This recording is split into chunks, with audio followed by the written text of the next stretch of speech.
ऐसी घड़ी में आरजेडी के बारे में चर्चा करूं मुझे अच्छा नहीं लगता, मैं कांग्रेस के बारे में चर्चा करूं मैं अच्छा नहीं लगता, लेकिन हाँ आजकल ये नए नए लुभावने नारे लेकर विकास की बात करने लगे हैं।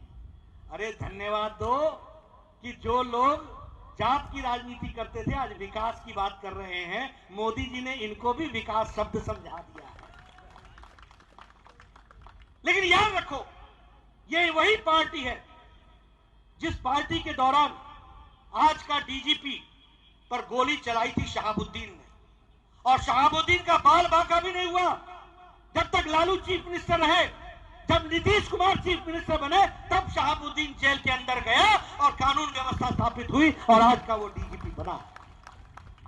याद करो गोपालगंज का वो दलित डीएम कृष्णैया जिसको गाड़ी से खींच करके जिंदा मार दिया गया था, उस समय लालू का राज था। ये था जंगल राज, ये था जंगल का राज।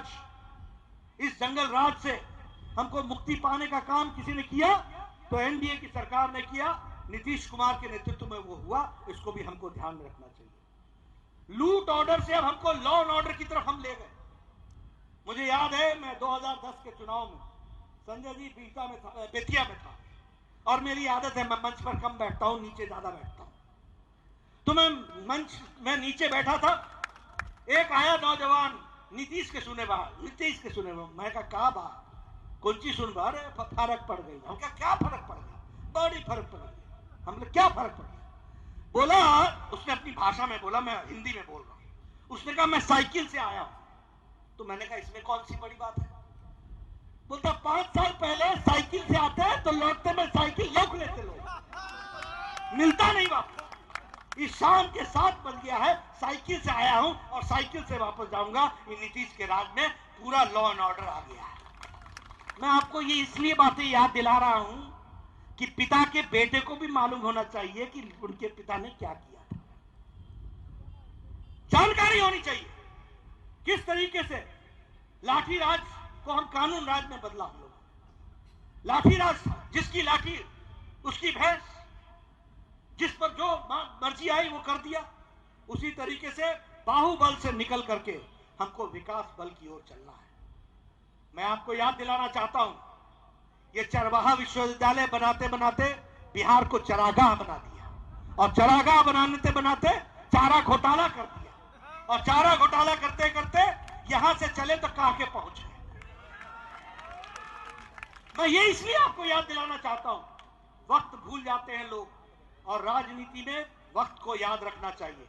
उजाले की इज्जत तब तक होती है जब अंधारे के बातों को समझने की ताकत हो। इसलिए बिहार उजाले की ओर चल पड़ा है। मोदी जी का आशीर्वाद है, नीतीश कुमार जी के नेतृत्व में हम आगे बढ़ रहे हैं। आज से 10 साल 15 साल पहले आपका बजट क्या था? आपका बजट 25,000 करोड़ रुपए का। आज आपका बजट 2,25,000 करोड़ का है। यह आपको समझना चाहिए। क्या विकास है, किस तरीके से विकास की गति आप लोगों ने बढ़ाई है, उसको समझने की जरूरत है। आपको सामने में रखना चाहता हूं, जीडीपी जो आपकी थी वो 3.19% थी, आज वो 11% है। उसी तरीके से आपका कृषि विकास दर जो 2.35 था वो आज 8.50 है। बिहार ने एक लंबी छलांग लगाई है। मित्रों, मैं आपको एक ही निवेदन करने आया हूं कि आप हेल्थ प्रोटोकॉल को फॉलो करते हुए, हेल्थ को सारी बातों को मानते हुए, कोरोना क्राइसिस में अपने आप को बचाते हुए चुनाव में विजय हासिल कराएं। हमारे प्रिय मनोज को, जिसने छाती ठोक करके कहा है कि हम आपका विकास करेंगे, इसको साथ दें, इसको आगे बढ़ाएं। और मैं आपको विश्वास दिलाता हूं ये आपकी सेवा करेगा, आपकी चिंता करेगा, खुद धूप में खड़ा रहेगा, आपको छाया में रखेगा। इस बात का आपको विश्वास दिलाता हूं, आपको विकास की ओर ले जाएगा। आपने मेरी बात सुनी, आपका मैं धन्यवाद भी करता हूं। और मैं बिहार के बारे में क्या कहूं, जब मैं बेतिया के चुनाव में था तो मैंने इनसे कहा कि आपने रैली के लिए लोगों को लाने के लिए कोई गाड़ी की व्यवस्था नहीं की, कोई व्यवस्था नहीं की, कैसे लोग आएंगे? तो संजय जी ने मुझे कहा था, नड्डा जी ये बिहार है, यहाँ लोग लाए नहीं जाते, यहाँ लोग आते हैं, राजनीतिक चेतना से आते हैं। और वही दृश्य मैं यहाँ देख रहा हूँ। आपको बहुत बहुत बधाई। आप सब लोग बिहार के विकास में अपना योगदान करें। और मुझे भी आप लोगों के दर्शन करने का मौका मिला, बहुत अच्छा लगा। आप जिस तरीके से आप लोगों ने तालियां बजाई हैं मनोज के खड़े होने पर, वह मुझे आश्वस्त करता है कि आने वाले चुनाव में आप इलेक्ट्रॉनिक बटन को भी इसी तरीके से जोर से दबाएंगे और मनोज को भेजेंगे। इन्हीं शब्दों के साथ बहुत बहुत धन्यवाद। जय भारत, जय बिहार।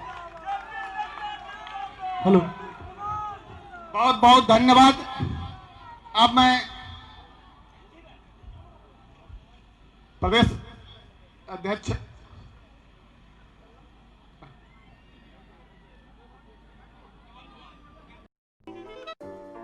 अगर आपको हमारा वीडियो पसंद आया हो तो इसे लाइक करें, सब्सक्राइब करें और साथ ही बेल आइकन दबाना ना भूलें।